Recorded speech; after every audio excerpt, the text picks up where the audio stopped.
지난번에 우리 마지막 레위기서 말씀을 이렇게 나눴는데요. 잠깐 우리 점검을 하겠습니다. 문제를 보시면 1번에 레위기 26장에는 축복과 저주에 대한 규례가 기록이 되어 있습니다. 하나님의 규례와 계명을 준행하면 제일 먼저 주시는 복은 무엇일까요? 이거는 알고 있어야 되겠죠. 말씀을 순종하는 자에게 주시는 복, 철 따라 비를 주신다, 이렇게 제일 먼저 나오고요. 토지 소산 땅에서는 산물을 내고 먹을 것을 주고 또 이 나무에 열매를 먹게 하실 거다. 그리고 양식이 끊어지지 않게 할 거다. 이렇게 복이 나오거든요. 오늘날로 말하면 손으로 하는 일들 속에 내게 주신 기업 안에서 먹을 양식 그리고 재물을 주신다는 그런 의미가 되겠죠. 그래서 철을 따라 필요할 때 때를 따라 늘 은혜를 베풀어 주신다. 그게 기본적인 복이에요. 그래서 말씀을 순종하는 자들, 하나님 백성들에게는 이런 복이 약속이 되어 있다 하는 것을 기억하시면 좋겠죠. 그래서 레위기 26장이 이제 축복과 저주가 기록이 되어 있습니다. 이번에 보면 하나님의 계명을 순종할 때 원수를 막아 주시되 5이 나가면 얼마를 쫓고 100을 쫓고 100이 나가면 10,000을 쫓아주신다. 이게 악한 자를 이기게 하시고 또 도와주신다. 이런 의미가 되죠. 그래서 악한 자를 막아주시기도 하고 하나님이 어떤 영적인 싸움이나 육적인 싸움 속에서도 이기게 하신다. 그런 의미가 있습니다. 그리고 3번에 보면 하나님의 명령을 준행하지 않고 언약을 배반하게 되면 제일 먼저 생기는 재앙이 무엇인가요? 질병에 대한 겁니다. 그래서 폐병이나 열병이나 몸에 이런 질병들이 먼저 오게 돼서 내 삶의 균형이 깨어진다. 그런 의미입니다. 그래도 이제 말 안 들으면 청종하지 않으면 또 7배의 재앙이 임하게 된다. 반드시 재앙이 임한데 하는 일들이 안 되어지고 하나님이 도와주시지 않는 그런 재앙이 임하게 됩니다. 그리고 4번에 보시면요. 결국 끝까지 말 안 들으면 하나님의 징계도 하나님 말씀을 청종하지 않고 돌아오지 않으면 더 큰 재앙들이 임하게 됩니다. 나중에 심지어 무엇을 먹게 된다고 말씀하나요? 아들의 살, 딸의 살을 먹게 된다. 이거는 극도의 기근을 얘기하는 겁니다. 나라가 망하고 먹을 양식이 없어졌을 때 결국은 자식을 삶아 먹게 되는. 그래서 성경에 이런 내용이 2번 나옵니다. 시대가 다르게 2번이 기록이 되어 있습니다. 실제로 일어난다는 얘기고 지금도 이런 일이 일어납니다. 그래서 최고의 재앙은 모든 걸 다 잃어버리고 결국은 자식의 자식을 삶아 먹을 정도로 기근이 오게 된다. 어려움을 당하게 된다는 얘기죠. 그 다음에 5번째, 이스라엘 백성들이 범죄함으로 죄악의 경우에 최악입니다. 최악의 경우에 나라가 망하고 다 흩어지게 된다고 말씀합니다. 그러나 그렇게까지 되었을지라도 자기의 죄와 조상들의 죄를 무엇하고 돌아오면 자복하고 돌아오는, 자복이라는 말을 써놨는데요. 회개하는 거죠. 회개하고 돌아오면 처음 언약을 기억해서 회복시켜 줄 것을 약속합니다. 무엇일까요? 이렇게 자복한다. 스스로 죄를 고백하는 것, 그걸 자복이라 그래요. 그러니까 스스로 회개하는 거죠. 이거는 깨달았을 때 가능한 겁니다.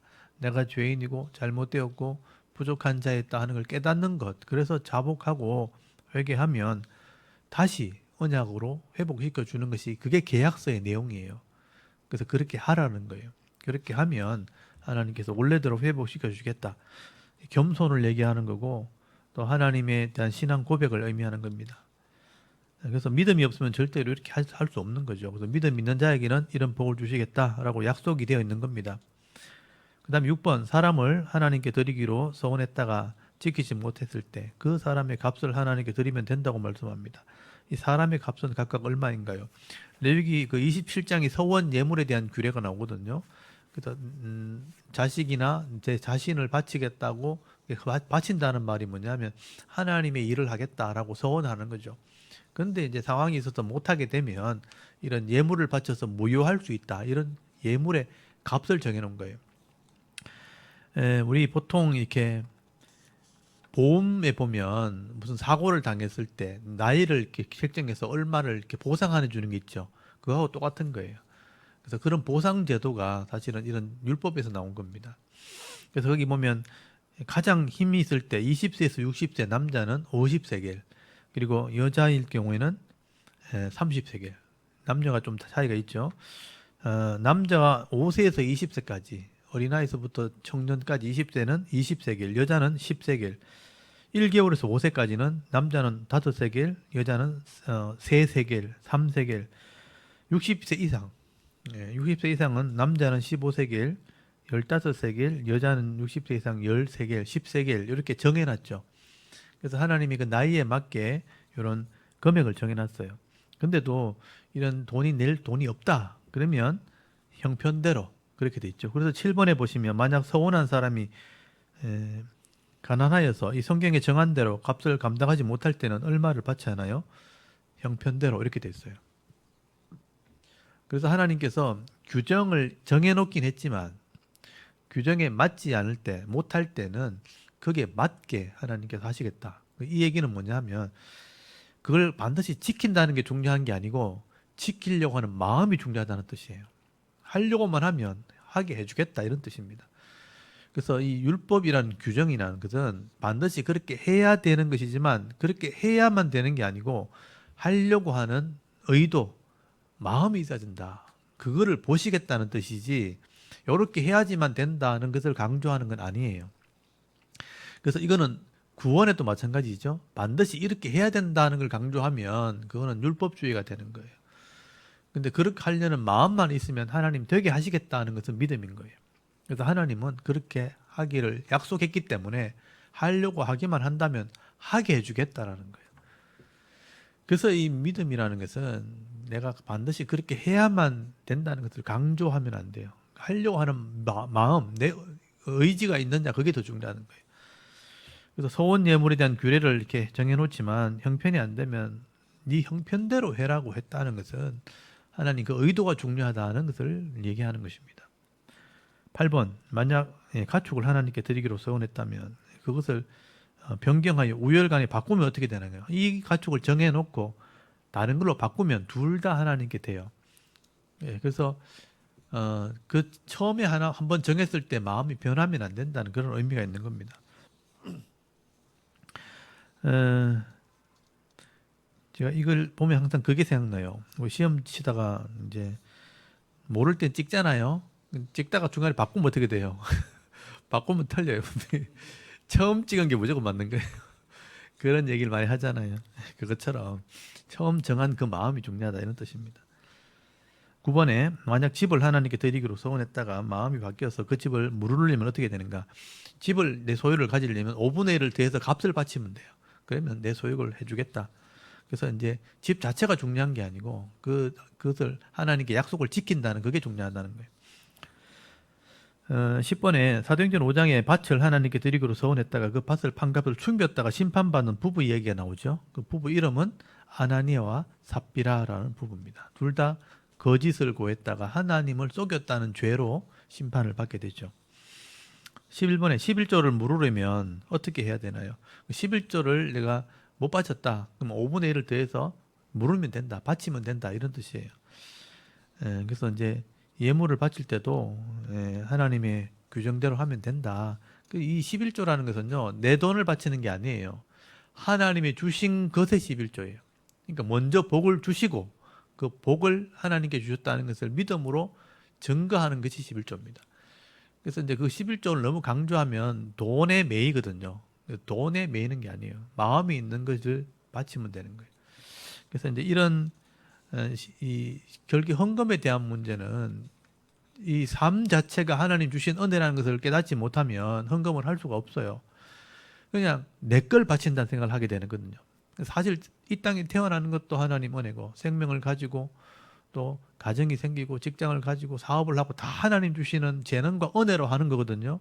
그 은혜라는 것을 깨닫지 못하면 헌금을 할 수가 없어요. 그래서 그거를 내가 얼마를 낸다 이런 식으로 헌금하시면 안 돼요. 그런 믿음이 생기기 전에는 헌금을 하면 시험 들게 됩니다. 그래서 이제 그런 믿음으로 하는 게 참 중요하다. 다 하나님 주셨지만 이게 하나님 주셨다는 것에 대한 믿음으로 일부 10분의 1을 드리면 하나님이 10분의 1 받으시고 그냥 떼먹는 게 아니에요. 더 큰 복을 받을 수 있도록 은혜 주신다는 그 믿음 속에서 헌금이 나온 거예요. 그런 믿음 없으면 헌금 못 합니다. 그래서 이제 내게 열을 주신 하나님께 일을 바치면 당연히 또 열을 벌 수 있는 복을 주시는 하나님이니까 믿고 드리는 그게 헌금이라고 이해하시면 됩니다. 그래서 그거를 내가 가지게 되면 하나님 것을 내가 훔친 게 되니까 그걸 말라기에서 그런 얘기 나오죠. 11조를 바치지 않은 것을 그걸 훔쳤다는 표현을 쓰죠. 11조를 바치면 더 복을 줄 텐데 왜 믿음으로 못 바치느냐? 하나님 줬다는 믿음이 없으니까 못 하는 거예요. 그래서 이 11조를 규정대로 하면 하나님이 더 큰 복을 주려고 창고를 이렇게 막 쌓아놨는데 복을 주시려고 쌓아놨는데 왜 못하느냐? 제가 그 구절 한번 보여드릴까요?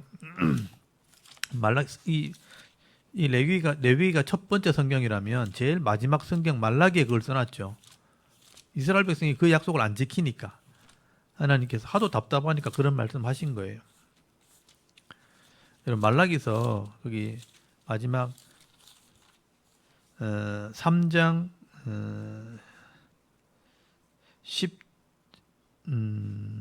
10절이죠. 3장 10절에 보면 말라기서 3장 10절 만군의 여호와가 이르노나 너희가 온전한 11조를 창고에 들여 나의 집에 양식이 있게 하고 그것으로 나를 시험하여 내가 하늘 문을 열고 너에게 복을 쌓을 곳이 없도록 붙지 아니하나 한번 보라. 만군의 여호와가 이르노나 내가 너희를 위하여 메뚜기를 금하며 너희 토지 소산을 뭐가 없애지 못하게 하며 너희 밭에 포도나무 열매가 기한 전에 떨어지지 않게 하리니. 그러니까 만약에 너희들이 바른 신앙생활을 하지 않고 믿음대로 살지 않으면 이런 재앙이 임하는 걸 하나님 막아주지 않아요. 메뚜기가 와서 닭갈가 먹고 또 토지 소산이 태풍이 불러서 다 떨어지기도 하고 또 기한 전에 열매가 맺히지도 않고 떨어지는 재앙이 임하는 걸 있다는 그런 재앙이 있는 거죠. 근데 그런 걸 하나님 막아주시는 것 그게 하나님 은혜라는 거죠. 12절에 너희 땅이 아름다워짐으로 모든 이방인들이 너희를 복되다 하리라. 만군의 여호와의 말이니라. 우리가 이 말씀대로 순종하면 이 땅에서 복을 받도록 약속이 돼 있기 때문에 그래서 복을 주는 거예요. 그래서 불신자들이 볼 때는 이상하다. 왜 저 사람들은 이렇게 잘 아름다운 삶을 살지? 이방인들이 복된 사람이구나 하는 말을 듣게 해주겠다. 이게 약속이거든요. 근데 그 당시 이스라엘 백성들은 믿음이 없어져서 이걸 믿지 않았다는 거예요. 그래서 이제 이런 믿음으로 헌금을 하는 거고 11조를 바치는 겁니다. 11조는 하나님이 주신 것에 대한 인정, 믿음으로 바치는 겁니다. 그래서 이런 믿음이 생기기 전에는 11조 헌금하면 시험 드니까 믿음이 생길 때까지 잘 준비하셨다가 믿음으로 하시면 됩니다. 이거는 약속이고 인생을 살아보다 보면 하나님의 이렇게 삶의 원리라는 것도 알게 되실 거예요. 12번에 보면 레위기의 모든 법은 모세가 시내산에서 받아가지고 이스라엘 백성들이 전한 것입니다. 이 레위기를 다른 말로 무엇이라고 표현하나요? 제가 구절을 써놨지만 규례 또는 법도 또는 율례, 율법 또는 계명 이런 말을 써요. 그래서 구약에서 또는 신약 성경 전체도 신약에서도 신약 성경 자체가 없었을 시대이기 때문에 성경이라든지 율법이라든지 계명이라든지 이런 말을 쓴 거는 다 구약 성경의 레위기를 말하는 겁니다. 그걸 알고 계셔야 돼요.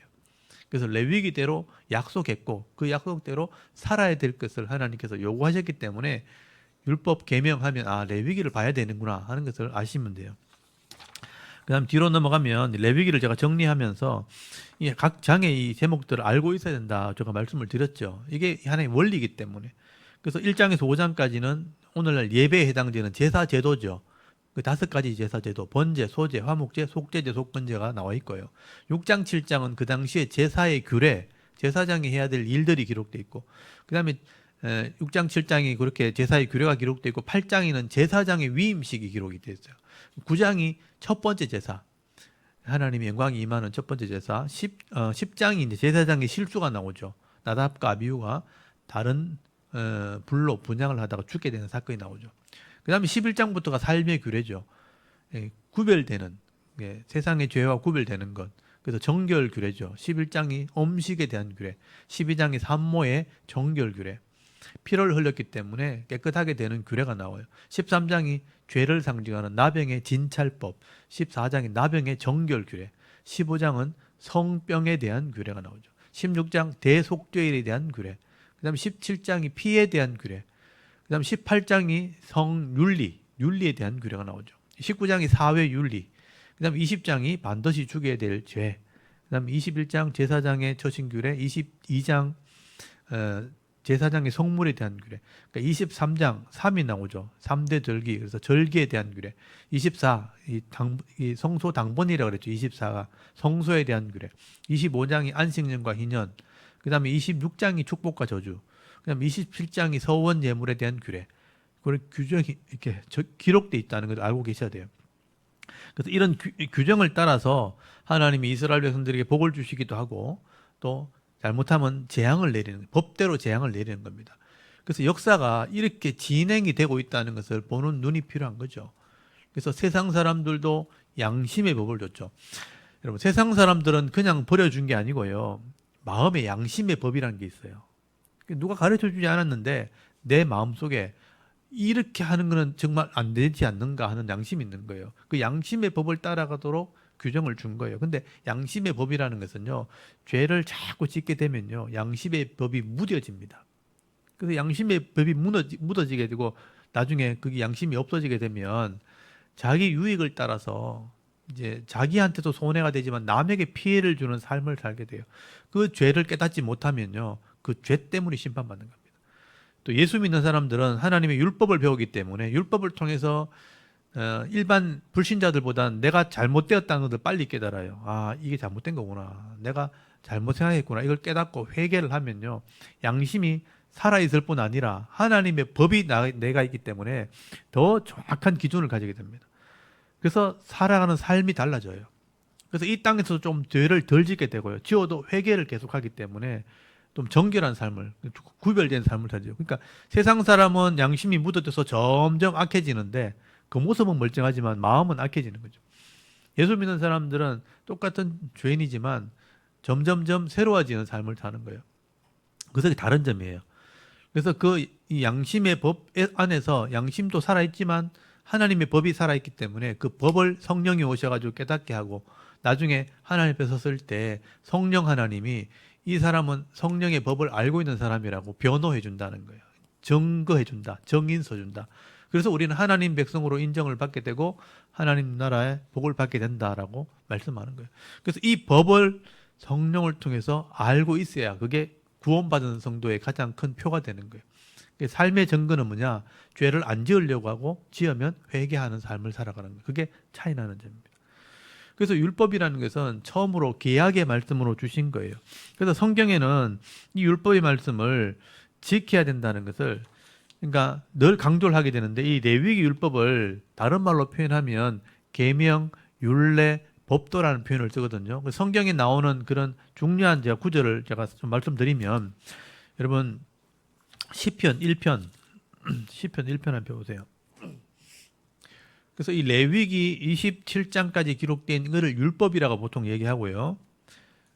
시편 1편에 보시면 복 있는 사람은 악인들의 꾀를 따르지 않으며 죄인의 길에 서지 않으며 오만한 자들의 자리에 앉지 않냐고 오직 여호와의 율법을 즐거워하여라고 돼 있죠. 여기 율법이 바로 레위기를 말하는 거예요. 이걸 즐거워한다. 이걸 읽기를 기뻐하고 그리고 주야로 묵상한다. 그러니까 이게 무슨 뜻인지를 내 삶 속에서 고민을 하는 거예요. 그게 묵상하는 거예요. 그래서 그 말씀대로 살면 시냇가에 심은 나무처럼 열매를 맺게 된다. 복 받는다. 형통하게 된다라고 약속하고 있죠. 여러분 시편 19편 한번 펴보세요. 시편 19편 7절에 보면 19편 7절 여호와의 율법은 했죠. 율법, 이 레위기를 말하죠. 완전하다. 완벽한 성경이다. 영혼을 소생시키고 살리고 여호와의 증거는 확실하게 우둔한 자를 지혜롭게 하고 여호와의 교훈은 정직하게 마음을 기쁘게 하고 여호와의 계명은 순결하게 눈을 밝게 한다. 이게 다 율법 레위기를 말하는 거예요. 레위기를 그렇게 표현하고 있는 거예요. 여러분 거기 마태복음 1장을 한번 펴보세요. 마태복음 1장에 보면 예수님께서 이 땅에 처음 사회 가실 때 마태복음 5장을 펴보세요. 마태복음 5장. 마태복음 5장에 보면 5장 17절 마태복음 5장 17절에 보면 내가 율법이나 선지자를 폐하러 온 줄로 생각하지 말라. 폐하러 온 것이 아니고 완전케 하려 왔다. 여기 율법이란 말 나오죠. 이게 그 당시에는 이 레위기를 말하는 거예요. 예수님이 제일 먼저 말씀하신 게 내가 율법을 완전케 하러 왔다. 이걸 가르치러 왔다는 거예요. 설명하러 왔다. 그래서 거기 18절 한번 보세요. 진실로 너에게 이르노니 천지가 없어지기 전에 이 율법, 이 레위기 1.1획도 결코 없어지지 아니하고 다 이루어진다는 거예요. 역사 가운데 종말까지 천지가 없어지기 전에 이 율법은 완전히 이루어진다. 그래서 누구든지 이것을 가르치고 행하는 자가 돼야 된다. 여기 19절에 나오죠. 이 계명 중에 지극히 작은 하나도 버리고 그같이 사람을 가르치는 자는 천국에서 지극히 작다. 일컬음 받을 것이고 이를 행하며 가르치는 자는 천국에서 크다. 행하며 가르치는 거. 그러니까 목사가 가르치는 자잖아요. 행하면서 가르쳐야 되는 거예요. 가르치지 않고 행하는 사람도, 그러니까 행하지 않고 가르치는 사람도 있다는 얘기죠. 그냥 가르치기만 하는 사람도 있어요. 행하지 않으면서. 근데 그거는 작다 이렇게 된다. 그래서 행하며 가르친다. 그래서 율법이란 게 바로 레위기를 말하는 거예요. 거기 디모데후서 3장 한 표, 디모데후서 3장.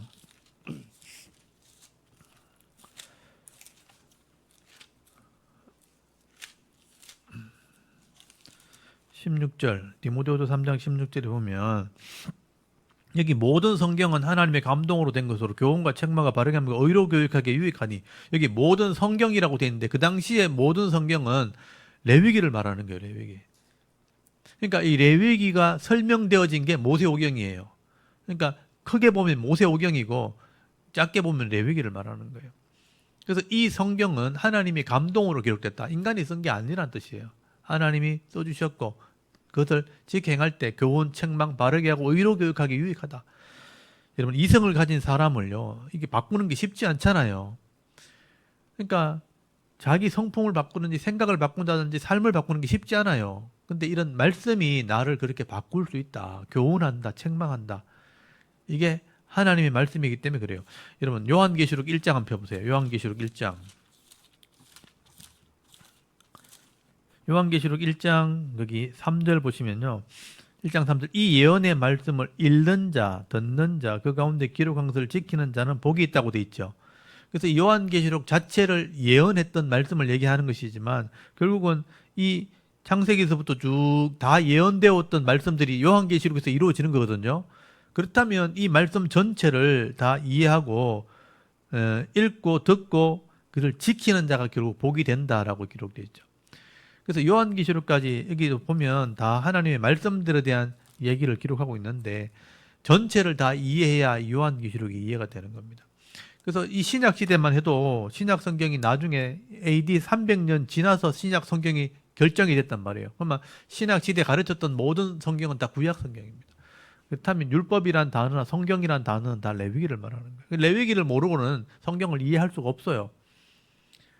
성경은 도덕책이 아니잖아요. 하나님이 우리에게 구원하시려고 주신 하나의 규칙이죠.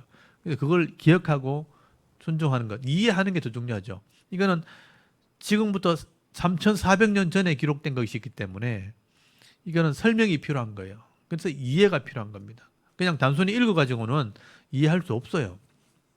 그냥 초신자, 아무도 모르는 사람이 성경을 읽고 교회 처음 와가지고 성경을 보면 절대 이해할 수 없어요. 여러분은 어릴 때부터 들은 사람들이라면 이게 좀 이해가 되지만 중간에 세상을 살다가 어른이 되어가지고 뭘 다 이해할 수 있는 나이가 되었지만 어른이 되어가지고 교회 딱 왔다. 근데 모세오경을 읽었다. 이해 못 되게 돼요. 이해가 안 됩니다. 그렇지 않나요? 처음 읽으면 전혀 무슨 말인지 모르겠죠. 그러니까 설명을 해줘야지만 이해할 수 있도록 되어 있습니다. 그러니까 이해를 하는 거죠. 이해를 하고 그러고 믿고 행하면 그 인생이라는 것 자체가 하나님의 은혜 가운데 있다는 것도 알게 되는 거예요. 이것을 그래서 우리가 제대로 이해하려면 레위기부터 이해를 해야 됩니다. 그리고 성경이 어떻게 구조가 이루어졌는가 하는 것을 배우시면 돼요. 그래서 제가 이 성경 이제 창세기부터 요한계시록까지 한번 끝내고 다시 처음으로 돌아왔을 때 제일 먼저 시작한 게 레위기잖아요. 이게 모세가 기록했기 때문에 모세가 기록한 게 창세기, 출애굽기, 레위기, 민수기, 신명기 5권의 책인데 모세가 처음에 딱 기록한 게 레위기예요. 그리고 이것을 설명하기 위해서 창세기부터 하나님의 받은 계시, 이 계시란 게 뭐냐면 열어서 보여준다. 열 개자의 볼시자예요. 하나님이 창조에 있었던 일들을 모세의 머릿속에 그걸 이해시켜 준 거예요. 그래서 모세는 그것을 기록한 거예요. 그러니까 하나님의 의도에 의해서 모세가 듣고 깨달았던 것을 성령의 감동으로 기록한 게 창세기, 출애굽기란 말이에요. 모세는 창세기 시대를 살아보지 않았어요. 왜냐하면 BC 1400년에 살았던 사람이고 이 창세기의 창조는 BC 6000년 전에 있었던 일이거든요. 그러니까 하나님이 주신 계시, 하나님이 주신 깨달음으로 기록한 거예요. 그러니까 그냥 전체를 다 기록한 게 아니고 어떤 의도를 가지고 기록했단 말이에요. 그래서 어떤 의도인가? 창세기에는 모든 것에 대한 출발, 모든 것의 근원을 기록한 거예요. 그리고 이스라엘이 어디서 나왔는가? 이스라엘의 근원을 기록한 거예요. 그래서 이스라엘이 나와가지고 이스라엘이 애굽에 들어갔다가 출애굽해가지고 시내산에 오니까 모세가 시내산에서 율법을 받은 거예요. 그래서 율법을 받았기 때문에 기록을 한 거죠. 그 기록해 놓은 게 레위기입니다. 그렇다면 출발은 창세기부터 써놨지만 핵심은 레위기에 있다는 것을 아셔야 돼요. 그게 이 모세오경의 구조예요. 그래서 이 언약의 말씀을 그 당시 사람들에게 또 후시대 하나님을 믿는 사람들에게 알게 하려고 이런 구조를 가지고 모세오경을 기록한 겁니다. 그래서 제일 첫 성경이 언약의 내용, 핵심이기 때문에 먼저 제가 파악을 해놔놓고 이게 어떻게 나오게 됐는지를 설명하면 창세기부터 이해를 할 수 있게 되는 거죠. 여기까지 이해되셨죠? 그래서 창세기를 오늘부터는 배우도록 하겠습니다. 족보는 이제 다음에 창세기 다 나오니까 그때 한번 다루기로 하고요. 자, 이제 오늘부터는 창세기 1장부터 설명을 드리도록 하겠습니다. 여러분, 창세기는 말 그대로 첫 출발에 대한 책이에요. 그래서 창세기 전체는 모든 것의 기원, 모든 것의 출발을 기록한 거예요. 그래서 이거를 먼저 여러분 기억을 하셔야 됩니다. 그래서 창세기는 모든 것의 출발을 기록했다, 기원을 기록했다 하는 것을 아셔야 돼요. 그래서 천지 만물의 기원이 나와요. 천지 만물, 우주의 기원, 천지 만물의 기원이 나오고, 그 다음에 사람의 기원이 나와요. 인류의 기원이 나옵니다. 그리고 우리 속에 있는 죄, 이 죄의 기원이 나와요. 이게 죄의 기원이지만 죽음의 기원이기도 하죠. 죽음이 언제부터 생겼는가? 그러니까 창세기 이전에는 영혼의 세계가 있었고요. 영겁의 세계, 보통 그렇게 얘기하죠. 영혼의 세계가 있었고, 아담 이후에 죄의 기원이 생기면서 죽음의 기원이 된 거예요. 그래서 죽음은 종말에서 끝이 납니다. 성경은 그렇게 이제 규정을 하고 있어요. 아담의 범죄 이후에 죄가 시작됐고 죽음이 시작됐고, 그 다음에 종말이 끝나면 죄가 끝나고 죽음이 끝나고 또 영생의 시간으로 흘러가요. 그게 하나님의 계획이라고 성경은 얘기합니다. 그래서 죄의 기원이 기록되어 있고요. 그리고 인류의 기원도 기록되어 있고, 우리가 사용하고 있는 언어의 기원이 다 기록이 되어 있고요. 또 이스라엘이라는 이 나라의 기원도 기록이 되어 있습니다. 그래서 모든 것의 기원들을 창세기에 기록을 하고 있습니다. 그리고 이 창세기는 구조를 가지고 있는데 1장부터 11장까지가 나눠져요. 1장부터 11장까지. 이걸 원역사라 그래요. 그러니까 지금이 우리가 살고 있는 인류의 역사 이전에 어떤 원역사가 있었다는 거예요. 지금의 인류의 문화, 우리가 역사책에 배우는 이 인류의 역사 이전에 원역사가 있었다. 그래서 이걸 압축해서 설명했다. 그래서 압축된 역사가 나옵니다. 그게 1장부터 11장까지. 그리고 12장부터 이제 50장까지가 나오는데 50장까지 기록되어 있는데 12장부터 50장까지는 이스라엘의 기원이에요. 이스라엘의 기원 안에 4명의 족장이 나와요. 4명의 족장. 아브람, 이삭, 야곱, 요셉. 이 4명의 족장에 대한 믿음이 나옵니다. 그래서 아브라함의 믿음, 이삭의 믿음, 야곱의 믿음, 요셉의 믿음. 그리고 이 아브라함에게서는 롯이 따라 나오고, 이삭은 이스마일이 따라 나오고, 그 다음에 야곱은 에서가 따라 나오고, 또 요셉은 유다가 따라 나와요. 그래서 한 짝씩 기록이 되어 있습니다. 그리고 50장이 끝이 나요. 그리고 이제 1장부터 11장까지 원 역사 안에는 1장, 2장이 창조에 대한 얘기예요. 천지 만물의 기원과 사람의 기원. 1장은 천지 만물, 우주의 창조. 2장은 사람 창조. 그리고 3장이 죄의 기원이 나오고요. 4장, 5장이 여자의 후손과 뱀의 후손. 이게 이제 구원의 출발이에요. 여자의 후손과 뱀의 후손이 나오면서 인류의 문화가 시작되었고, 그 속에 구원의 역사가 시작됩니다. 그 여자의 후손이란 계열을 통해서 예수님이 나오고요. 또 죄의 기원, 이 뱀의 후손을 통해서 인류의 문화가 발전하게 됩니다. 그게 4장, 5장이에요. 6장에 죄가 가득하게 되었을 때 인류가 한번 심판받은 적이 있어요. 그게 홍수 심판입니다. 6장에서부터 10장까지가 홍수 심판에 대한 이야기를 다루고 있어요. 그게 노아 홍수가 천 몇 년이죠. 아담서부터 천 몇 년 정도 되었을 때 이제 심판을 받게 되는데, 인류가 한번 물로 이 땅이 다 심판받은 적이 있다. 그게 홍수 심판에 대한 이야기입니다. 그게 6장에서부터 10장까지 기록되어 있고, 11장에는 심판받은 이후에 새로운 시작이죠. 그래서 새로운 인류가 시작되면서 언어가 혼잡하게 되었다. 이 홍수 이전에는 같은 언어를 사용했었는데, 홍수 이후에 하나님을 대적하는 바벨탑을 만들면서 하나님이 우리 인간의 머릿속에 언어를 다 흩어버렸어요. 혼잡하게 만들어서 혼잡하게 됐다, 섞였다, 혼잡하다, 이렇게 우리 히브리 말로 바벨이란 말이에요. 바벨이란 말인데, 그래서 바벨탑이라는 이름을 짓게 됩니다. 혼잡하게 되는 탑. 거기서 언어가 혼잡하기 시작한 거죠. 그래서 머릿속에 언어가 혼잡하게 되면서 언어가 이렇게 소통되는 사람끼리 흩어지게 되었는데, 그게 이제 민족이 된 거죠. 같은 말을 쓰는 사람이 민족을 이루게 되고, 그 민족이 땅을 차지하면서 나라 개념이 생기게 된 거예요. 원래는 이게 땅에 경계선이 없었거든요. 근데 지구를 이렇게 지금 지구본을 사보시면 나라의 경계들이 다 이렇게 그려져 있어요. 그래서 그게 나라가 생기면서 처음에는 서로 전쟁을 계속 하다가 나중에 이제 정부가 생기면서 그 나라의 경계선을 다 만들게 된 겁니다. 사람이 그것 때문에 이제 땅에 대한 욕심을 가지게 된 거죠. 대한민국이라는 땅이 생기면서 그 대한민국이라는 땅 안에 사람들이 자기 땅을 또 가지기 시작한 거죠. 처음에는 주인이 없었겠죠. 근데 이제 힘 있는 사람이 요까지 내 거 이래놓고 이제 다른 사람이 이제 그런 걸 내 거 하다 보니까 이제 땅의 경계선이 생긴 거예요. 그래서 지금도 이 대한민국에는요, 모든 경계선이 다 있습니다. 그래서 지금 우리가 서 있는 이 땅도 경계선이 다 있어요. 그 선이 딱 겨뤄져 있고, 거기 지번을 떼보면 번호가 다 이렇게 번지수가 다 적혀 있죠. 그래서 이 땅 지번에 다 가치가 매겨져 있죠. 이 땅은 한 평에 얼마, 이게 다 정해져 있어요. 원래 그런 게 없었잖아요. 사람이 참 욕심이 그걸 만들어낸 겁니다. 만약에 여기서 전쟁이 났다, 사람들이 다 뭐 죽고 정부도 다 없어졌다, 그럼 원래대로 돌아가겠죠. 근데 이제 하나님이 그렇게 악을 행하고 그 욕심 때문에 선을 꺾고 값어치를 따지고 막 이렇게 돈 가치를 매겼을 때, 결국 극도의 악하게 되었을 때 하나님이 다 뒤집어 엎어버리죠. 전쟁을 통해서 원래대로 돌려놔버려요. 그렇게 몇 번을 반복했거든요. 반복을 하다 이렇게 지금까지 온 거예요. 나중에는 결국은 이제 이런 전쟁으로 또 마지막에 끝나겠죠.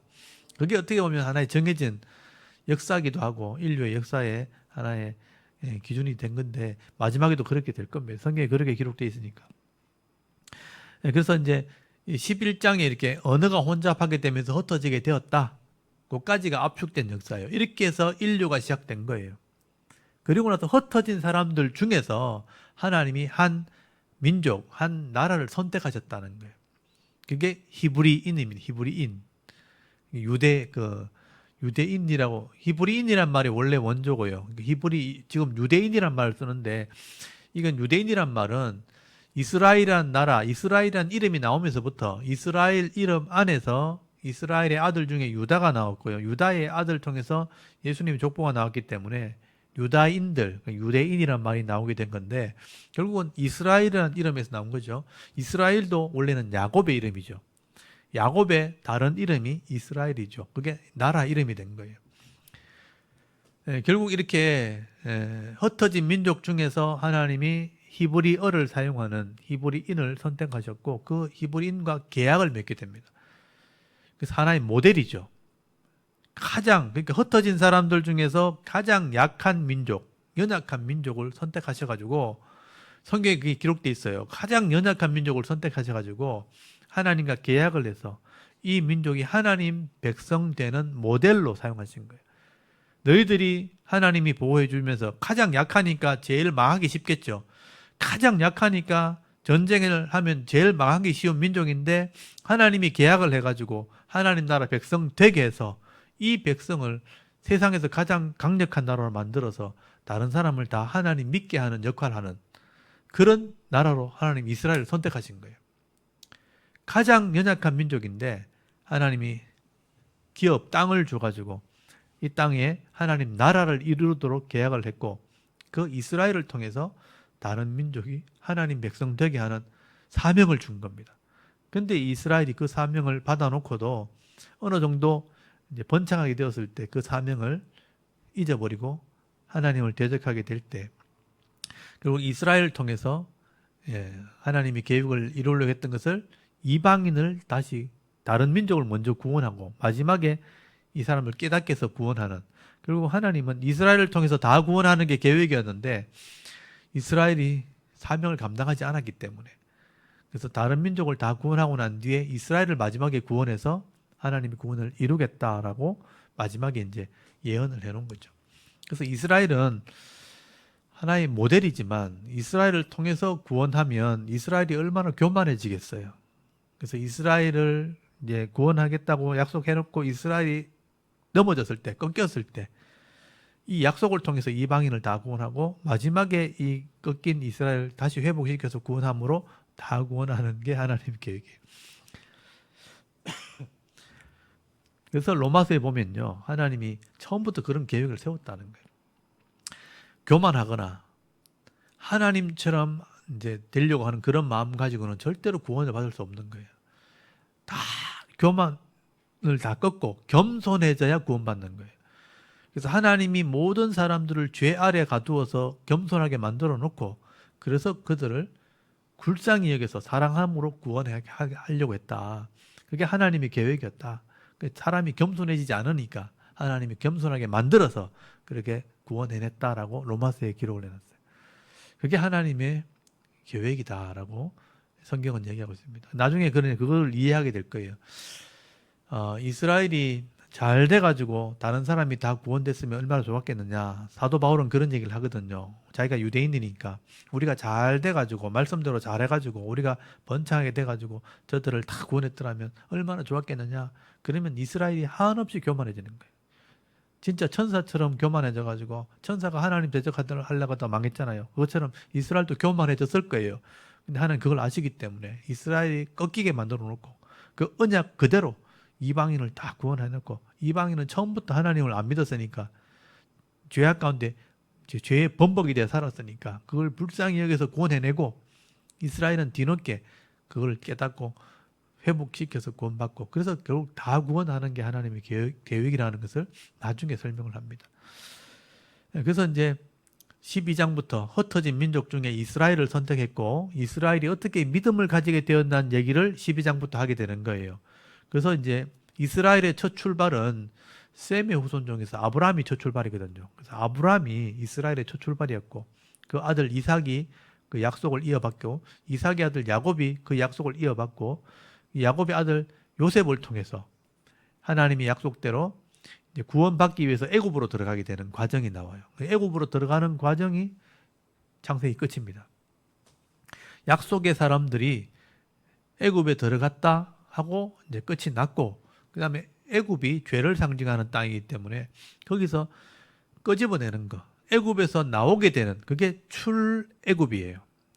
그래서 애굽에서 나오는 역사를 통해서 죄인이 어떻게 구원받는지를 이스라엘을 통해서 설명을 하게 되는 겁니다. 그래서 실제적으로 구원의 출발은 출애굽기부터 시작되는 거예요. 그래서 창세기는 하나의 배경이라고 보시면 되죠. 창세기는 모든 것의 배경, 그리고 실제 역사는 출애굽기부터 죄에서 끄집어내는.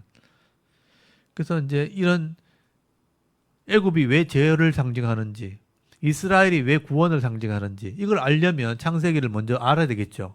배경이니까.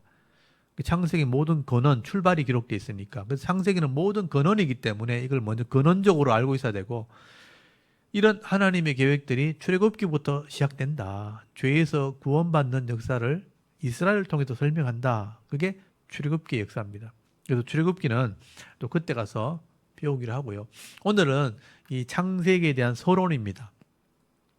제가 이제 배경적인 부분을 설명을 드렸죠. 이 부분들을 머릿속에 잘 정리를 하셔야 됩니다. 처음에는 이제 우리 뭐 사역자들도 그렇고 목사들도 그렇고 성도들도 그런데요. 성경을 읽을 때 막연하게 그냥 차례대로 막 읽는다고 이해가 되지 않아요. 이런 구조를 먼저 이해해야 됩니다. 그래서 창세기는 50장까지 되어 있고 1장부터 11장까지가 한 단락, 압축된 역사, 원 역사다 하는 걸 딱 구분해야 돼요. 12장부터는 이스라엘에 대한 이야기니까 12장부터 50장까지는 이스라엘의 기원, 그 안에 4명의 믿음의 이야기가 나온다. 그리고 1장부터 11장까지는 이런 장별 제목 구분하는 거 있잖아요. 처음에는 잘 안 되지만 이거 몇 번 읽어보면 이게 구분이 돼요. 1장, 2장은 창조, 3장은 죄의 기원, 4장, 5장은 뱀의 후손과 여자의 후손, 그 다음에 6장부터 10장까지가 홍수 심판, 11장이 바벨탑 사건, 언어에 혼잡되는 사건. 요까지만 정리하시면 돼요.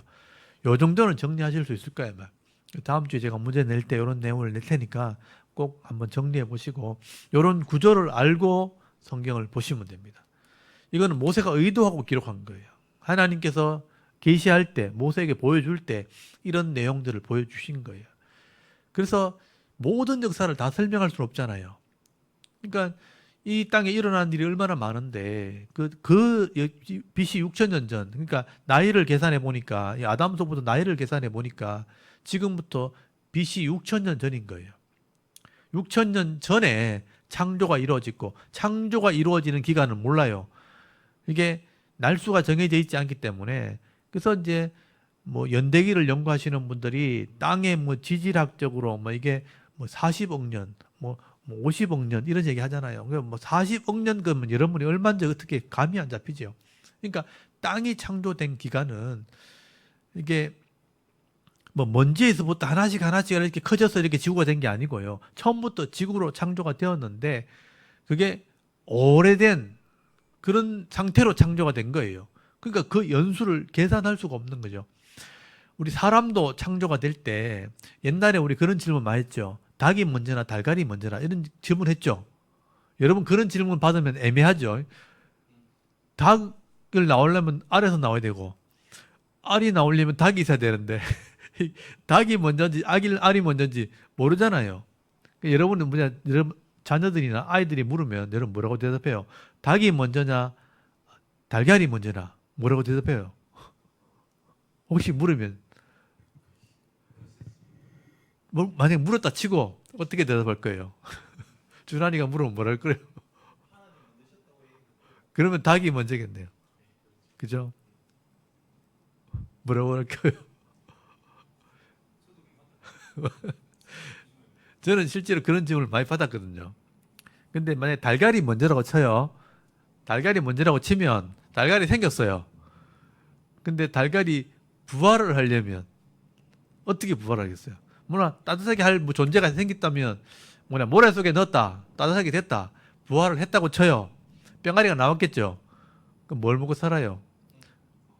먹이 줄 게 없잖아요.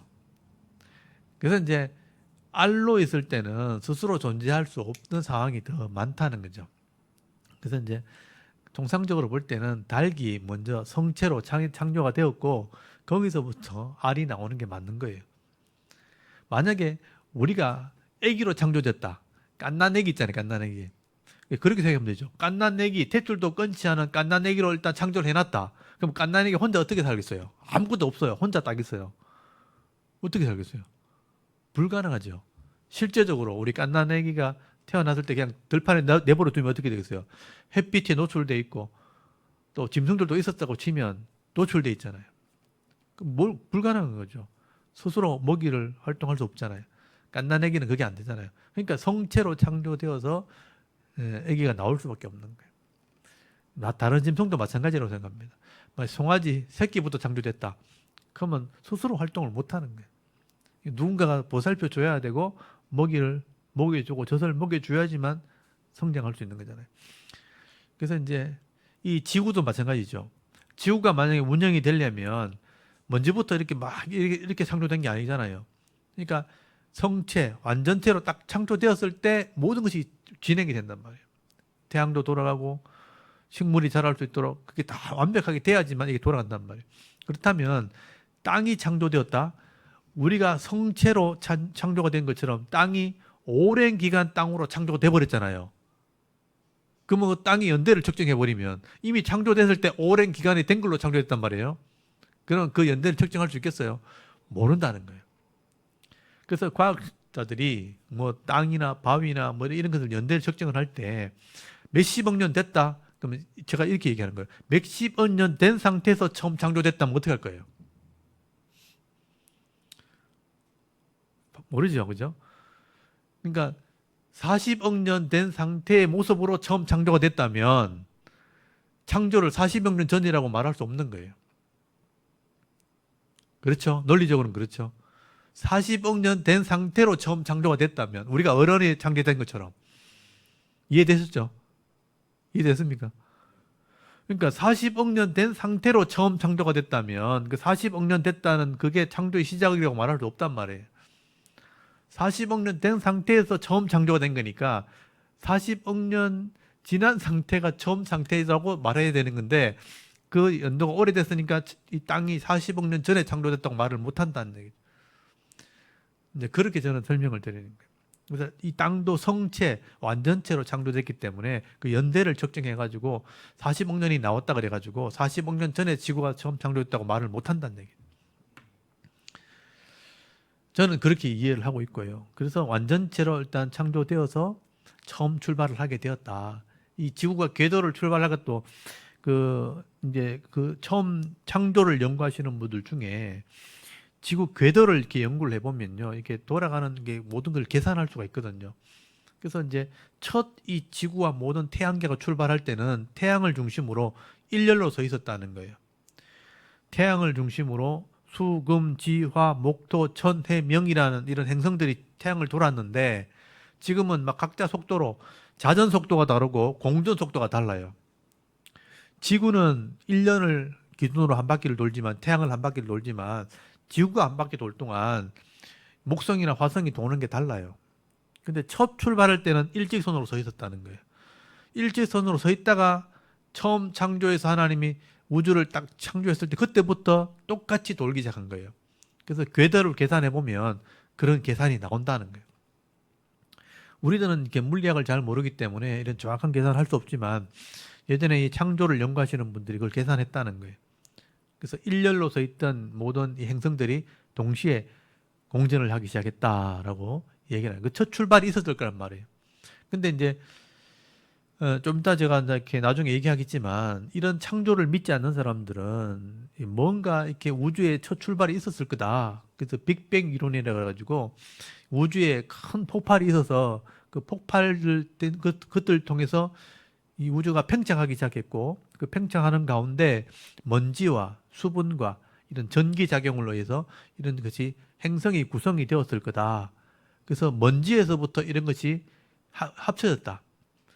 그래서 이런 행성들이 생겼고 행성들이 이렇게 공전, 자전을 하기 시작했다라고 그렇게 얘기하거든요.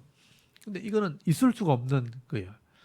자연의 이치상, 물리학에서 모든 것은 이렇게 일정한 것에서 점점 이렇게 무질산 쪽으로 발전하는 게 이 모든 물리 법칙이에요. 그러니까 항상 새 것에서부터 이것이 낡아지면서 하나씩 떨어지고 낡아지면서 파괴되어지고 흩어지는 그게 일반적인 물리 원칙이에요. 그러니까 물에다가 잉크 한 방울을 딱 떨어뜨리면 원래는 한 방울이었던 것이 물에 딱 떨어지는 순간에 점점 막 퍼지고 이렇게 막 나눠지죠. 원래는 하나였는데 이게 점점 깨어지고 흩어지고 나눠지는 이렇게 결국 흩어지는 게 물리학의 법칙이란 말이에요. 근데 지구가 원래는 하나여서 점점 낡아지고 흩어지는 그런 식으로 가야 되는데 폭발이 일어나가지고 다 흩어졌는데 흩어진 것들이 다시 뭉쳐가지고 모여가지고 하나가 됐다? 이건 물리학의 반대가 되는 설명이라는 거예요. 맞죠? 그게 있을 수 없는 거를 상상을 해서 만들었다는 거예요. 그래서 지구가 형성되었다, 우주가 형성되었다라고 얘기하는 것은 물리학의 첫 번째 원리를 잘못된 거예요. 그리고 폭발이 일어났다. 지구에 큰 빅뱅이나 큰 폭발이 일어났다. 왜 일어났냐는 거예요. 그 전에 뭔가 아무것도 없었는데 어떻게 갑자기 폭발이 일어나요? 뭔가 있었으니까 무슨 어떤 상황이 발생했으니까 폭발이 일어났을 거 아니에요. 빅뱅이라 하더라도. 근데 그 이전에 뭐를 어떻게 설명할 거예요? 설명 못해요. 그냥 폭발이 있었을 거라고. 이게 지금 나타나는 현상을 보니까 우주가 지금 팽창되고 있고. 근데 하나님이 저는 그렇게 설명해요. 처음부터 팽창하도록 만들었다는 거예요. 그럼 어떻게 설명할 거예요? 그걸? 그래서 이제 물리학에서 얘기하는 이제 빅뱅 이론에서부터 보세요. 폭발해서 먼지가 이제 합쳐져서 행성이 됐다. 근데 행성이 스스로 어떻게 자전을 하고 행성끼리 어떻게 이렇게 중력이 생겨가지고 또 공전을 하고 지구에 이 자기장이라고 하는 자력이 있어가지고 북극과 남극이 이렇게 자극을 땡기거든요. 근데 그런 자기장을 통해서 이런 모든 것이 이제 돌아가게 돼 있고 우리 몸도 이렇게 원자 안에 이런 예, 양자나 이런 게 회전하면서 이 플러스 마이너스 자극을 통해서 서로 붙어 있게 됐다는 거죠. 그래서 우리도 사실은 이 먼지고 세포 안에 있는 게 다 이렇게 하나의 먼지인데 먼지들이 플러스끼리 붙었고 플러스 마이너스는 서로 밀잖아요. 그래서 이제 몸은 안쪽으로는 플러스끼리 붙어 있고 손과 손은 플러스 마이너스가 가기 때문에 서로 붙지 않아요. 근데 몸 안에는 이게 전기작용을 통해서 붙어 있고 우리가 자석을 보면 플러스는 딱 붙지만 플러스 마이너스는 서로 밀어내죠. 반대입니까? 아, 플러스 마이너스가 붙고 플러스 서로 밀고 이렇게 되죠. 그래서 이 안에 이 세포가 그렇게 돼 있다는 거예요. 그러니까 플러스 마이너스로 붙어 있고 이게 플러스고 이게 마이너스니까 이게 붙지 않는다. 그래서 서로 붙지 않게 되어서 이렇게 서로 통과 안 되는 거다. 만약에 이게 바뀌어 버리면 서로 손이 합쳐져야 돼요. 이렇게. 그래서 그런 원리를 따라서 몸이 구성이 돼 있다는 거예요. 이게 자력에 의해서 몸이 구성이 돼요. 그래서 만약에 이 우리 몸에서 전체 지구에서 자력을 싹 빼버리면요. 흩어져 버리는 거예요. 신기해요. 이게 실제적인 과학적인 얘기예요. 물리학에서 몸의 자력을 싹 다 빼버리면 그냥 먼지처럼 흩어져 버리는 거예요. 그래서 우리가 사람이 죽었을 때 이런 생명력이 다 빠지잖아요. 그래서 흙으로 딱 묻어버리면 이게 같이 흩어져 버리는 거죠. 부패가 되면서 이 자력의 있는 기능이 다 없어지기 때문에 흩어져 버려요. 똑같은 현상이 나타나는 거예요. 근데 이런 자력을 누가 넣어준다는 거예요. 이게 지구 전체, 행성 전체, 이건 모든 행성에 다 존재하는 게 자력이에요, 자력.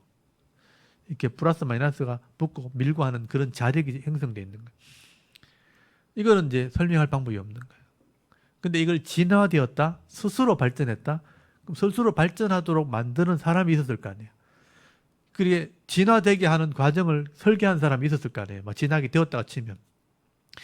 인간의 자연은 이렇게 상황에 맞게 이렇게 변이를 하거든요. 변이 되도록 만들어진 거예요. 사람 몸이나 짐승들이나 모든 자연들이요. 그 상황에 맞게 변이 되도록. 우리 AI 지금 있잖아요. AI처럼 사람이 AI 상황에 맞게 질문하면 그 모든 자료를 데이터를 조합해가지고 대답하게 하는 것처럼 우리 몸이 그렇게 자연에 진화하도록 그렇게 창조가 된 거예요. 그거를 인류가 처음부터 진화되었다라고 주장하면 이치상으로 맞지 않는 일이 되는 거죠. 그래서 생명이 저절로 창생했고 이걸 이제 우연 발생설이라고 해요. 생명이 이렇게 조합된 우주에서 전기작용과 수분을 통해서 우연하게 생명이 발생했다. 발생한 생명이 점점 진화되었다. 세포에서 미생물로, 미생물에서 점점 인간의 어류에서 포류동물로, 어류와 포유류 중간 상태, 양서류로 발전해가지고 양서류에서 육지로 올라와서 포유류로 발전했다. 진화되었다라고 진화론자를 얘기한단 말이에요. 근데 그게 실제로는 불가능해요. 종이 다르기 때문에 그렇게 서로 진화될 수가 없어요. 그래서 그렇게 진화되어서 나중에 걸어 다니고 유인원이 됐다가 유인원이 사람으로 진화되었고 사람이 지금 이 상태에 살게 되었다. 그러면 사람은 왜 더 이상 진화하지 않을까요? 양서로에서 포유류가 돼가지고 원숭이 유인원에서 사람이 되었다면 그러면 원숭이에서 사람의 중간에 진화되어지는 중간 단계도 있어야 되잖아요. 원숭이 중에 꼬리가 떨어지면서 털이 다 없어지고 하는 중간 단계도 하나 있어야 되거든요. 근데 그거 없잖아요. 원숭이는 원숭이고 사람은 사람인 거예요. 근데 그게 진화됐다고 주장을 하면 중간 단계가 없는 거죠. 그래서 지금도 중간 단계가 있어야 되는 거예요. 또 사람이 또 계속 진화돼야 되는 거예요. 다른 걸로. 사람은 진화되지 않아요. 그냥 이 상태에서 그냥 계속 하는 거예요. 그러니까 이 진화론이라는 것은 사람이 이제 상상으로 만들어내는 하나의 가설인 거죠. 가설. 진화 가설. 그렇게 될 수도 있었다고 주장하는 거죠. 근데 그거는 진리가 아닌 거죠. 그래서 성경은 얘기하는 것은 하나님이 엄청난 지혜를 가지고 우리를 창조하셨다. 그리고 창조한 것으로 끝난 것이 아니라 이 땅을 하나님의 계획 가운데 운행을 하고 계시고 마지막에 끝도 있다. 시작을 하신 분이기 때문에 끝이 있다. 그래서 그 끝을 향해서 지금 우리가 진행되어지고 있다라고 성경은 기록을 하고 있는 겁니다. 사람도 마찬가지죠. 출생이 있고 끝이 있는 거예요. 근데 그 출생과 끝을 사람이 마음대로 할 수 없어요. 아무리 똑똑해도, 아무리 능력이 있어도 사람을 우리가 스스로 출생시킬 수도 없고 생명을 나오게 할 수도 없고 우리가 결혼해서 생명을 출산하는 이런 하나님 방법대로 되어지는 출산은 있지만 내가 스스로 생명을 만들어낼 수 없어요. 사람이 생명을 만들어낼 수 없고 사람이 죽음을 막을 수도 없어요.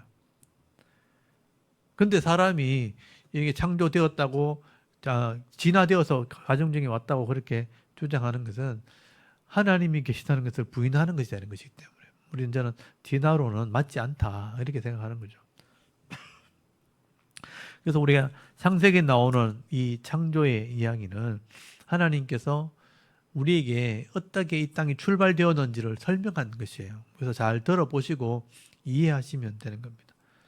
그리고 진화론도 좀 공부를 해보시고 과연 이게 맞는가 하나의 이제 조금 지식적인 부분은 있을 수 있지만 진화론으로 이렇게 빅뱅 이론이나 우연 발생설, 생명이 우연히 발생했고 그것이 진화되어서 사람이 되었다고 쭉 하는 것은 책에서 배우긴 했지만 성경적이지 않고 맞지 않다 하는 것을 지식적으로 좀 알고 계시면 좋겠습니다. 이게 이제 첫 기원에 대한 얘기를 제가 하고 있는 겁니다. 그리고 이런 구조적인 문제를 좀 제가 설명드렸던 걸 좀 정리를 하고 난 뒤에 제가 이제 1장부터 제가 설명을 드릴 텐데요. 창세기 1장, 2장은 창조에 대한 부분이에요. 그 창조의 부분에서 아까 말했던 진화 가설이 있고 창조론이 있어요. 창조론은 하나님께서 엄청난 지식으로 인간을 말씀으로 창조하셨다. 첫 출발이 하나님의 계획 가운데 창조되었다라고 출발하는 게 창조론입니다. 그래서 우주를 1장에 천지 만물, 우주를 창조하셨고 2장에는 인간의 창조에 대한 자세한 설명이 기록이 되어 있습니다. 그래서 창조는 1장, 2장인데 1장은 천지 만물의 창조, 2장은 인간의 창조. 그렇게 이해하시면 돼요. 그래서 이제 이 모든 것의 기원에 대한 설명이니까 이 창조론은 굉장히 창세기 자체가 굉장히 중요한 것이죠. 그리고 우리가 눈에 보이는 것들은 천지 만물이죠. 우주. 이제 우리가 별들이 있으니까 이제 나중에 우리가 알게 되었지만 이 별들이 그냥 별이 아니고 이게 태양계라는 게 있고 태양계가 여러 개 커지면 여러 태양계가 뭉치면 이게 은하계라고 하는 것이고 은하계가 수없이 많이 있다는 것도 알게 되었고 그게 우주였다는 것도 나중에 알게 됐죠. 근데 눈에 보이는 이런 천지 만물과 이런 대상이 있긴 하지만 눈에 보이지 않는 창조가 또 있어요. 눈에 보이지 않는 창조가 뭐냐면 영적인 존재에 대한 창조예요. 그 영적인 존재는 천사들이 있고 그리고 마귀, 악한 영이라고 하는 악령이라고 하는 마귀가 존재하고 있습니다.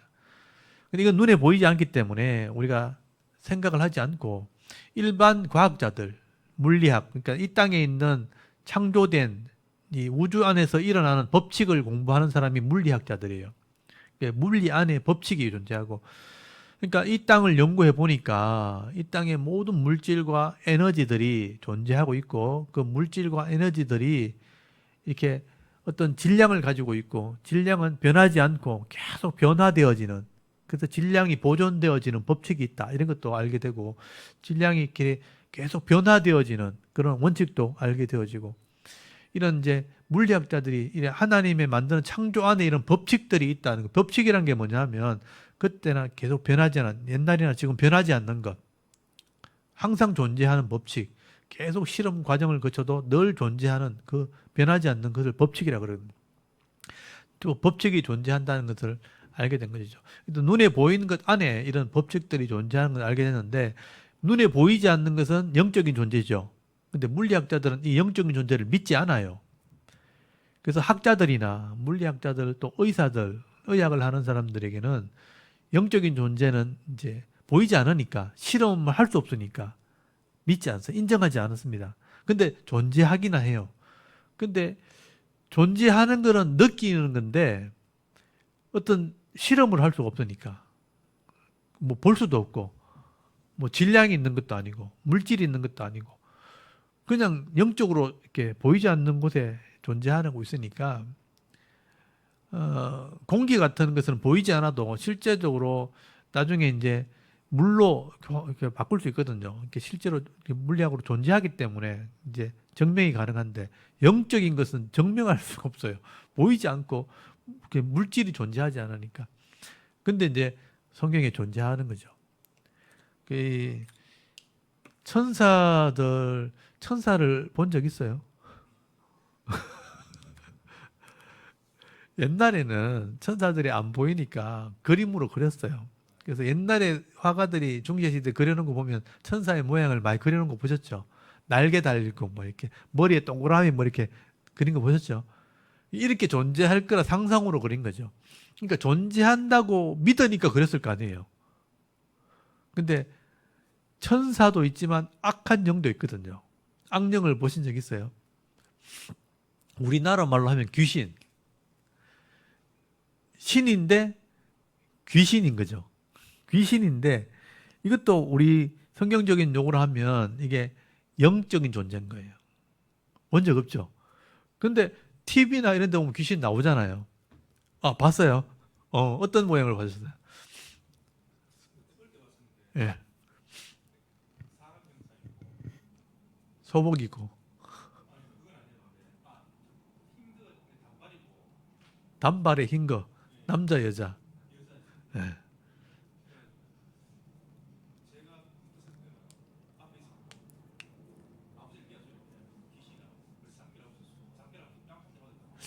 사라지고.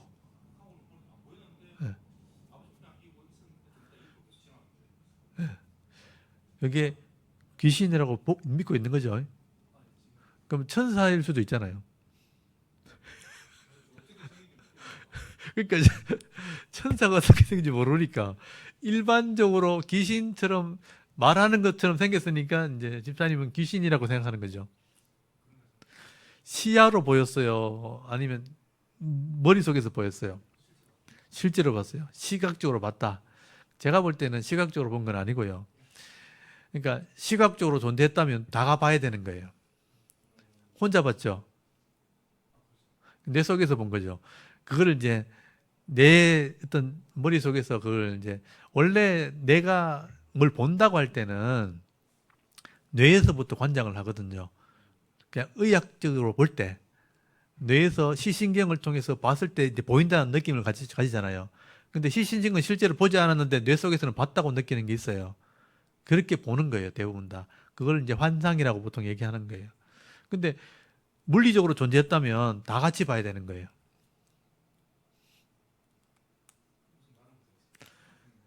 그러니까 만약에 어떤 사람이 지금 존재하잖아요. 집사람도 보이고 다 보이잖아요. 그럼 막 진짜 존재하는 물리적으로 존재하는 것이라면 다 같이 봐야 된다는 거죠. 근데 실제로 물리적으로 존재하지 않아요. 내 혼자 봤다는 거잖아요. 그러면 나는 시신경은 보지 않았는데 뇌에서 봤다고 인식을 하고 있다는 거예요.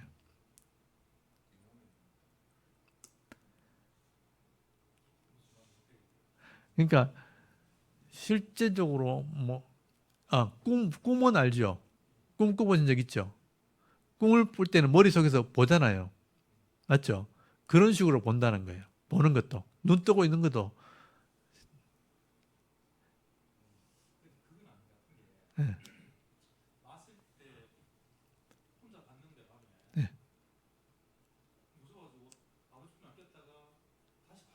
예, 예, 예,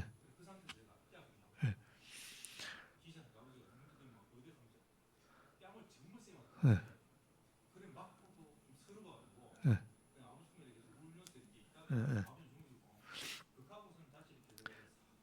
예, 예,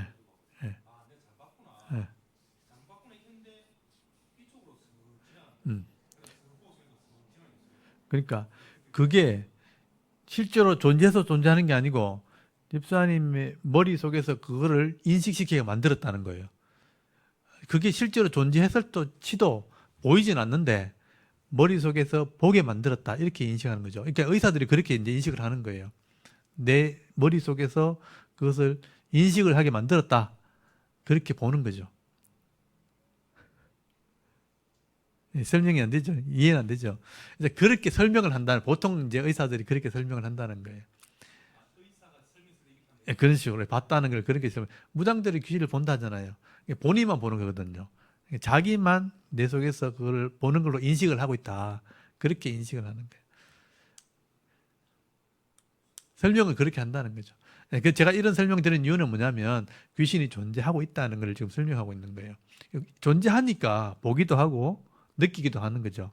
그래서 성경에 보면 이 영적인 존재의 기원을 설명하고 있다는 거예요.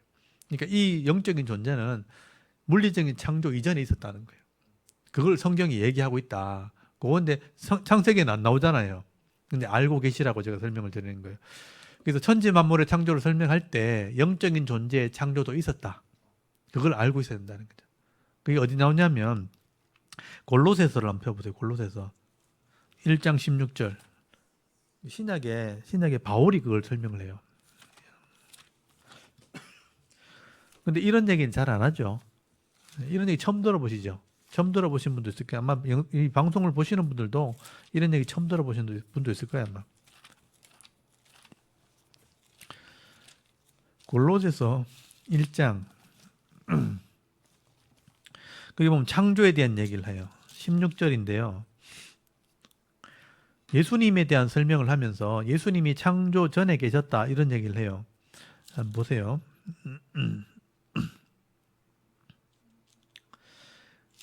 골로새서 1장 여기 16절에 보면 만물이 그에게서 창조되되 이 그라고 하는 분은 예수님이에요. 나중에 설명이 나와요.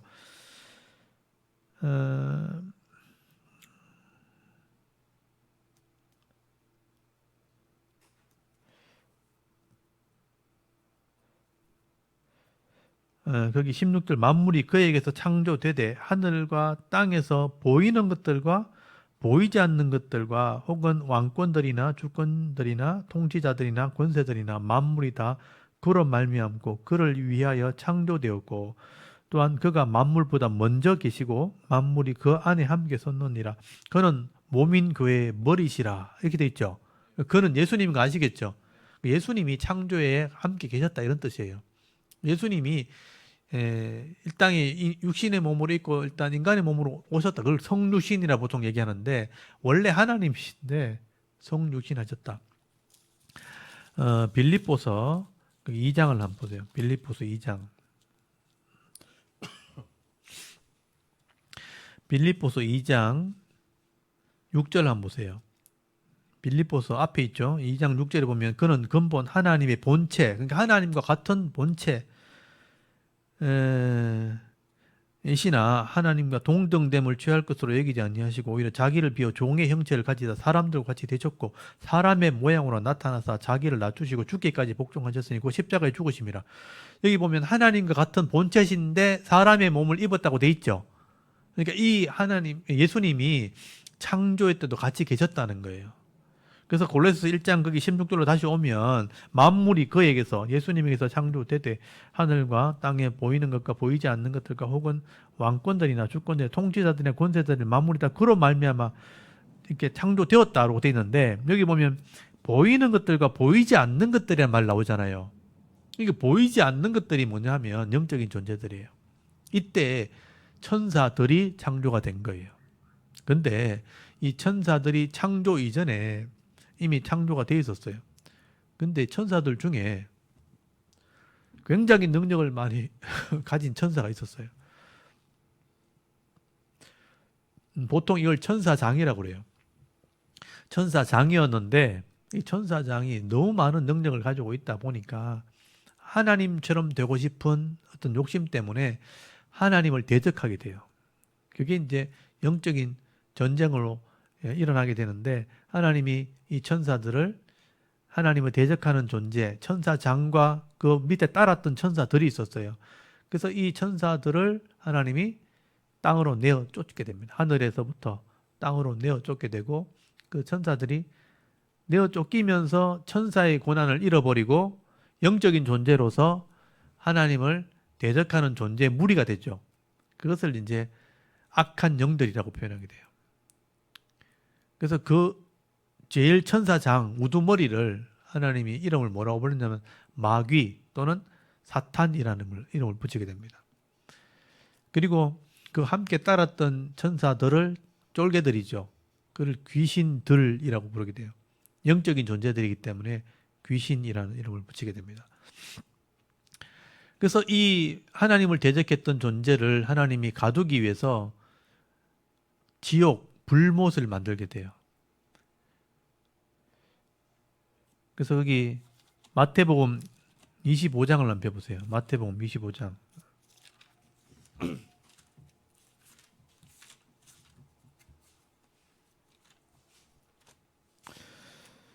마태복음 25장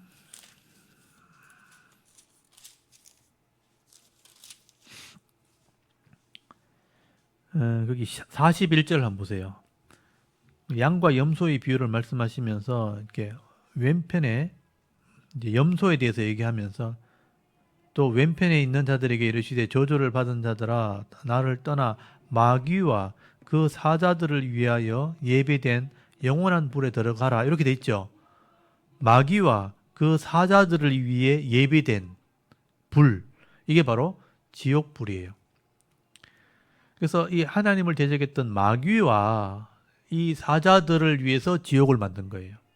그들을 가두기 위해서. 그래서 이게 전체적으로 보면 이 악한 영들이거든요. 악한 영들. 그러니까 악의 한쪽, 악의 출발이 된 거죠. 죄악의 출발이 된 거예요. 그리고 하나님이 창조를 하셨고 천지 만물과 사람을 창조하신 거예요. 그래서 하나님의 인격을 사람들에게 주시면서 사랑하셨다고 돼 있고 모든 복을 그에게 줬다고 돼 있죠. 그리고 영원한 하나님 나라를 이루기 위해서 아담과 하와를 창조하셨는데 이 악한 영들이 이제 존재하는 상태에서 계약을 맺게 되거든요. 이런 악을 따라가지 않고 선을 행함으로 하나님 나라를 이루면 하나님 복을 영원히 누리는 그런 계약을 하게 되는데 이거를 악한 부분이 없다면 영원히 망할 수가 없잖아요. 그래서 이 믿음에 대한 증거를 하기 위해서 악한 것을 먼저 하나님께서 창조하셨다. 악을 창조하신 분이 하나님이라고 그렇게 보통 주장을 하거든요. 일단 악한 것이 존재한 상태에서 하나님이 아담과 하와를 만드시고 이 악에 치우치지 않고 말씀을 행하는 것을 선이라고 보는 거예요. 그래서 이제 이런 선을 이렇게 유지할 때 만약에 악이 없으면 선이 무너질 수가 없죠. 망할 수가 없잖아요. 그래서 악이 존재한 상태에서 선을 약속했기 때문에 아담과 하와가 이 선을 지키는 하나의 규칙이 된 거죠. 악이 존재하지 않는다면 선을 지킨다는 의미가 없잖아요. 그래서 악이 있기 때문에 선을 지키는 것이 약속이 된 거예요.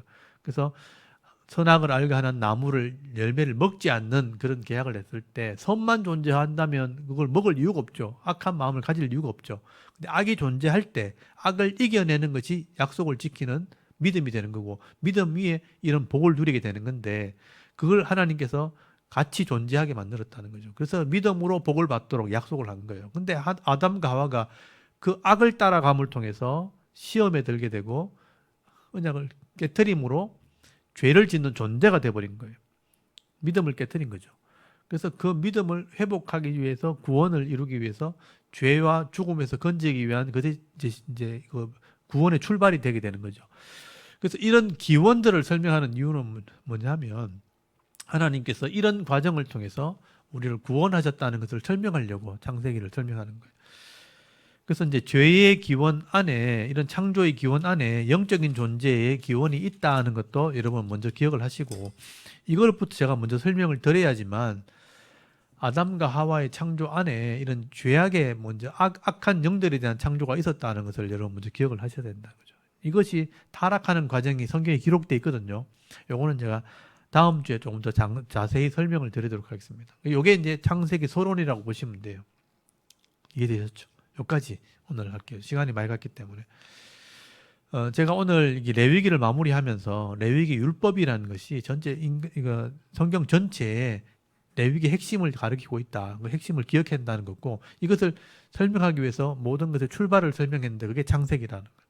그 창세기를 설명하면서 이제 창조에 대한 설명 안에 이런 영적인 존재의 창조는 성경의 안에 나중에 기록되어 있기 때문에 이걸 전체를 보시면 물리적인 세상의 창조 이전에 영적인 창조가 있었다. 그리고 타락하는 영적인 악한 영들이 존재했다. 이 악한 영들이 존재한 상태에서 이런 하나님이 아담과 하와에게 복을 주시는 그런 창조가 이루어지게 되었다. 그래서 이제 아담과 하와가 악을 선택하게 될 때 죽는 존재, 계약대로 죽게 된 거죠. 약속대로 죽게 되는 존재가 되었다는 거죠. 이게 어떻게 보면 하나님이 주시는 공평한 하나의 규칙이 되는 거죠. 그냥 선만 창조해버리면 타락할 이유가 없죠. 그래서 선, 악을 같이 존재하게 해서 믿음을 지키는 그 믿음을 가지게 했는데 인간 스스로가 죄악에 빠져버린 거죠. 그래서 그걸 건져내는 것이 구원의 출발이 되었다라고 성경은 설명을 하고 있는 겁니다. 근데 거기까지 이제 이해를 하시고 다음 주에 다시 한번 제가 좀 이 구원의 출발, 그 창조와 구원의 출발에 대해서 다음 주에 좀 설명을 드리도록 하겠습니다. 오늘 처음 들었던 얘기 많을까요? 근데 일단 자세한 이런 내용들이 있긴 있지만 이걸 조합해서 이렇게 이해하기는 쉽지 않거든요. 그래서 다음 주에 오시면 조금 더 구체적으로 또 제가 설명을 드리도록 하겠습니다. 오늘부터 이제 창세기를 시작하도록 하겠습니다. 오늘 여기까지 하도록 하겠습니다. 우리 잠깐 기도하고 마치겠습니다. 하나님, 오늘도 창세기 말씀을 통해서 또 하나님의 창조에 대한 우리가 지식을 우리가 배우게 하시고